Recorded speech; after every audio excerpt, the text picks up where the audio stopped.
Alexis Corbière, bonjour, député La France Insoumise de Seine-Saint-Denis. On va vous entendre évidemment sur ce qui s'est passé samedi à Paris et en région. Mais d'abord, on vous voit pas, on voit pas La France Insoumise dans le calendrier des consultations à Matignon. Est-ce que vous avez un horaire? Est-ce que vous savez qui va y aller pour vous? C'est une délégation qui représente notre mouvement qui ira. Hier, j'avais cru comprendre que c'était 17h. Peut-être que ça a évolué. Je suis pas au courant des détails, mais nous irons écouter et faire entendre ce que nous avons à dire. Avec Jean-Luc Mélenchon, donc? Non, a priori, je ne participerai pas à cette délégation. Vous savez, nous sommes un grand mouvement et même sans Jean-Luc Mélenchon, on a des choses à dire. Voilà, j'espère que M. Édouard Philippe n'organise pas ça de manière mondaine uniquement pour voir les principales personnalités des mouvements, mais pour entendre des idées. Il y a cet appel à l'union sacrée lancé par le gouvernement. Vous êtes prêt à participer ? Sur la base de quoi? Non, l'union sacrée derrière le gouvernement, c'est une farce. Non, nous, ce que nous disons clairement, bon, tout ce qui se passe, le mouvement des Gilets jaunes est un mouvement extrêmement profond qui part d'une injustice fiscale, d'injustice sociale. On sait bien, cette augmentation du 1er janvier doit être suspendue du prix du diesel, elle est injuste. On peut rétablir rapidement l'ISF, vous savez, cet impôt de solidarité sur la grande fortune qui a coûté 4,5 milliards. Ça, c'est des mesures immédiates, mais moi, ce que j'entends, c'est plus profond. Les gens veulent retrouver de la dignité civique, veulent être entendus, se sentent méprisés par ce pouvoir. Il y a eu un refus de plus en plus fort du consentement à l'autorité et on voit bien que c'est les institutions elles-mêmes qui sont questionnées aujourd'hui.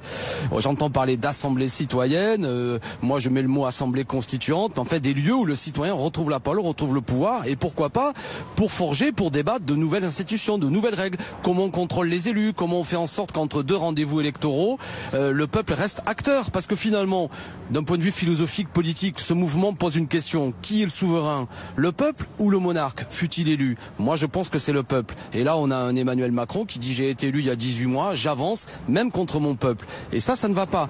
On en est là, faut dénouer ça, à la fois par des réponses sociales, immédiates, mais je le répète aussi, je crois, par des réponses politiques. Faut pas avoir peur de revenir devant les urnes, de consulter le peuple, de lui donner la parole.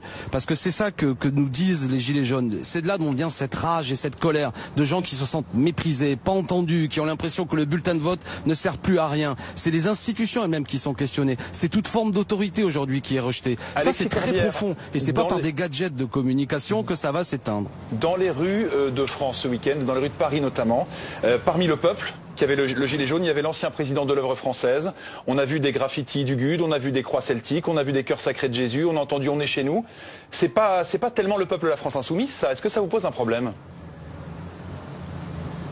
Mais quand vous avez un grand mouvement populaire qui rassemble des milliers de gens, qui est soutenu par 75 à 80% de la population, vous avez peut-être ces olibrius dont vous parlez. Et alors, une fois qu'on a dit ça, est-ce que vous pouvez dire que c'est pas ça les gilets jaunes? Ça, c'est la technique du gouvernement qui vise à faire un effet de loupe sur quelques imbéciles, des violents. Et alors, donc il faut rentrer à la maison parce que 50 militants d'extrême droite sont dans la rue. Vous voyez bien que vous-même, ça ne rime à rien. C'est pas ça le sujet. Le sujet n'est pas qu'il y avait quelques dizaines de militants d'extrême droite. Par ailleurs, la police les connaît. On peut les coffrer s'ils viennent avec des intentions violentes.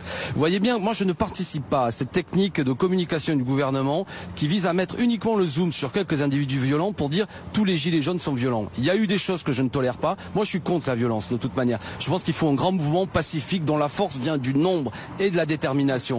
Mais une fois qu'on a dit ça, la question à se poser, c'est pourquoi des gens, j'ai envie de dire normaux, pardon de l'expression un peu facile, des gens qui n'ont jamais manifesté, des gens qui a priori ne sont pas violents, rentrent dans une rage et une colère, à tel point quand même ils tolèrent parfois la casse. C'est ça la question. Soit on ne voit que la surface des choses, soit on vient à s'interroger d'où vient cette humiliation politique, civique qui date depuis des années. D'où vient le fait que ce président élu depuis 18 mois est déjà totalement usé parce qu'il a utilisé à plein la 5e République en croyant qu'il allait être un monarque qui pouvait concentrer autant de pouvoir, qui pouvait utiliser un vocabulaire parfois aussi méprisant.